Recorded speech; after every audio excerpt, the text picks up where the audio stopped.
여러분 반갑습니다. 말씀에 뿌리 내린 믿음 쉬운 두 번째 묵상, 요나서 2장 1절에서 4절입니다. 요나가 물고기 뱃속에서 그의 하나님 여호와께 기도하여 이르되 내가 받는 고난으로 말미암아 여호와께 불러 아뢰었더니 주께서 내게 대답하셨고 내가 수올의 뱃속에서 부르짖었더니 주께서 내 음성을 들으셨나이다. 주께서 나를 깊음 속 바다 가운데 던지셨으므로 큰 물이 나를 둘렀고 주의 파도와 큰 물결이 다 내 위에 넘쳤나이다. 내가 말하기를 내가 주의 목전에서 쫓겨났을지라도 다시 주의 성전을 바라보겠나이다 하였나이다. 아멘. 요나서는 이방을 향한 하나님의 사랑과 긍휼을 알게 합니다. 하나님이 단지 우리의 하나님이 아니라 이스라엘의 하나님이 아니라 온 세계와 열방의 하나님 되심을 선포합니다. 또한 요나서는 하나님이 그렇게 온 세상의 하나님 되심을 나타내기 위하여 하나님의 사람을 택하셔서 그들을 훈련하시고 깨닫게 하셔서 어떻게 일하시는지도 알게 합니다. 하나님은 요나를 부르셔서 바벨론의 수도 니느웨로 가게 하시죠. 심판을 선포케 하십니다. 요나는 이것을 탐탁치 않게 여기죠. 그래서 요나는 하나님을 피해 도망가는데요. 1장 3절을 보면요. 요나가 여호와의 얼굴을 피하려고 일어나 다시스로 도망하려 하여 욥바로 내려갔더니 마침 다시스로 가는 배를 만난지라. 하나님이 가라 하는 니느웨로 가지 않고 다시스로 가기 위해 항구 도시인 욥바에 도착했을 때 이게 웬일입니까? 마침 다시스로 가는 배를 만난 거죠. 그 당시 다시스로 가는 배가 오늘날 대중교통처럼 시간마다 있을 리가 없겠죠. 기껏해야 며칠에 한 번 혹은 몇 달에 한 번, 그것도 정기적으로 있는 것이 아니어서 얼마를 기다려야 할지 모르는 형편에 갔더니 마침 배를 만난 거죠. 요나의 입장에서 볼 때는 거의 기적인 겁니다. 하나님을 피해 도망가면서 길이 열리는구나 생각했을지도 모릅니다. 그러나 하나님은 끝까지 추적하시며 따라오세요. 하나님이요, 요나야, 네가 나의 부르심을 거절하니 어쩔 수 없구나. 내가 다른 사람 찾아보마. 잘 가라. 그렇게 말씀하시지 않는다는 겁니다. 하나님은 저쪽으로 가라 하셨는데 우리는 불순종하고 이쪽으로 가는 배에 몸을 실을 때가 많습니다. 우리는 하나님 앞에서 그렇게 살 때가 많습니다. 그러나 엄밀히 말하면요, 괜찮습니다.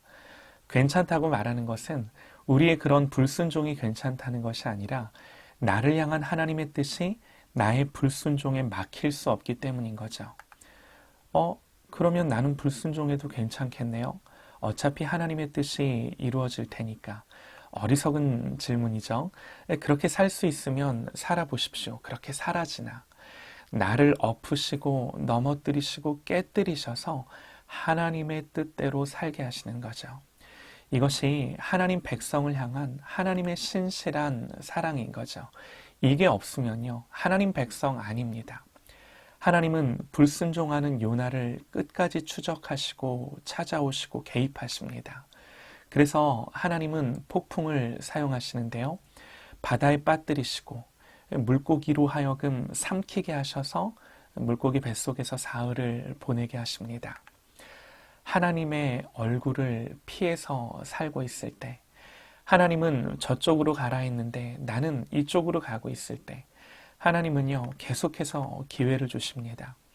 마침 다시스로 가는 배를 만나 길이 열리면서 잘 가고 있는 것 같아도 하나님을 낯을 피해 도망가는 인생에 쉴 곳은 없습니다. 우리의 인생 속에 폭풍을 준비하시고 큰 물고기를 예비하셔서 삼키게 하시는 하나님. 여러분, 이게요, 은혜인 거죠. 저와 여러분에게 이런 은혜가 없으면 안 되는 거예요. 이런 은혜가 끊임없이 임하길 소망합니다. 이 은혜 속에 깨닫고 돌이키면 사는 거예요. 이 은혜 속에 깨닫고 돌이키면 성장하고 성숙하는 겁니다. 요나는 물고기 뱃속에서 다시금 고백합니다. 오늘 본문 말씀이에요. 요나가 물고기 뱃속에서 그의 하나님 여호와께 기도하여 이르되 내가 받는 고난으로 말미암아 여호와께 불러 아뢰었더니 주께서 내게 대답하셨고 내가 스올의 뱃속에서 부르짖었더니 주께서 내 음성을 들으셨나이다. 그러면서 뭐라고 고백하나요? 내가 주의 목전에서 쫓겨났을지라도 다시 주의 성전을 바라보겠나이다 하였나이다. 하나님 떠나 살 수 없다는 거 알았습니다. 내가 스스로 하나님의 얼굴을 피해 떠났지만 이제는 다시는 떠나지 않을 거라고. 아니, 설령 하나님 나를 쫓아내는 한이 있어도 나는 다시 하나님의 성전을 바라보겠다고 고백하는 거죠. 요나가 조금 더 성숙한 거죠. 그래서 여러분, 우리에게는요, 이 다시가 참 중요합니다. 100번을 넘어져도 101번 일어나는 이 다시라는 결심이 우리에게는 늘 필요한 거죠. 그러면 되는 거예요. 우리에게 이런 다시의 결단이 있고 이 다시의 결단 속에 어제보다 오늘이 더 성숙하고 내일이 더 성숙한 이 성숙한 신앙의 진보들이 매일같이 일어나기를 간절히 소망합니다. 사랑하는 여러분, 우리의 고통과 자유하지 못함은요, 우리의 불순종은요, 내가 귀중히 여기는 가치와 하나님이 귀중히 여기시는 가치가 다른 데서 출발을 합니다. 내가 소중히 여기는 것에 대한 이 죄된 나의 열정, 이 내 마음이 나를 향한 하나님의 뜻을 담아낼 수가 없는 거죠. 4장으로 넘어가면요, 요나가 귀중히 여긴 것은 박농쿨이었고 하나님이 귀중히 여기신 것은 12만에 달하는 니느웨 백성들이었습니다. 요나가 귀중히 여긴 모든 가치는요, 결국 박농쿨에 불과한 것들이었음을 하나님 깨닫게 하시는 거죠. 그것은 하룻밤에 났다가 하룻밤에 망해버리는 가치들이었습니다. 우리는 얼마나 이런 가치를 가지고 목숨을 걸고 이 땅을 살아가고 있는가. 하나님은 요나에게 이것 깨닫게 하시고 요나의 삶을 다시스에서 니느웨로 옮겨가게 하십니다. 니느웨는요, 요나가 정말 가기 싫어하는 곳이었어요. 하나님은 우리의 죄된 성향, 죄된 방향성, 내가 원하는 것이 아닌 하나님이 원하시는 것을 향하여 살아가도록 우리를 끊임없이 두드리시고 설득하시고 개입하시는 일을 내 인생 속에 계속해서 하십니다. 이 하나님의 은혜 속에 점점 더 주님을 향하여 변화되는 저와 여러분 되시기를 소망합니다. 오늘 이 하루도 하나님 나를 만들어 가시고 간섭하셔서 주님의 뜻을 조금 더 하나님이 이루실 것입니다. 이 하나님을 더 사랑하고 의지하는 저와 여러분 되시기를 간절히 소망합니다.